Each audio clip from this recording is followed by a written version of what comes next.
અમદાવાદમાં ફટાકડાની ફેક્ટરીના બ્લાસ્ટ મુદ્દે મોટો ખુલાસો થયો છે। ખેડાની ફટાકડા ફેક્ટરીમાં બ્લાસ્ટ સાથે કનેક્શન સામે આવ્યું છે। ખેડા અને અમદાવાદ ફટાકડા ફેક્ટરીનો જમીન માલિક એક જ છે। બંને બ્લાસ્ટવાળી જગ્યાનો માલિક સાદિક સૈયદ હોવાનું ખુલ્યું છે। સાદિક સૈયદ વિવિધ વિસ્તારોમાં મોંઘીદાટ જમીનો ખરીદતો હતો। અમદાવાદ પોલીસે સાદિક સૈયદની ધરપકડ કરી છે। સાદિક સૈયદના કરીમી ફાર્મ પર તાળા લાગ્યા છે।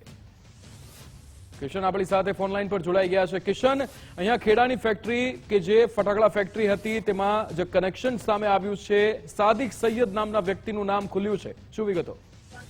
હજી ચોક્કસથી વાત કરવામાં આવે તો અમદાવાદ અને કપડવંજની ફટાકડા ફેક્ટરી સાથે જે સંકળાયેલો સાદિક સૈયદનું જે કપડવંજ વિસ્તારમાં કરીમી ફાર્મ આવ્યું હતું તેને હાલ તો ખંભાતી તાળા જોવા મળી રહ્યા છે। ખાસ કરીને વાત કરવામાં આવે તો કપડવંજમાં ફટાકડા ફેક્ટરીમાં થયેલા ભયાનક બ્લાસ્ટના સ્થળથી અંદાજે 500 મીટરના અંતરે સાદિક સૈયદનું કરીમી ફાર્મ આવેલું હતું।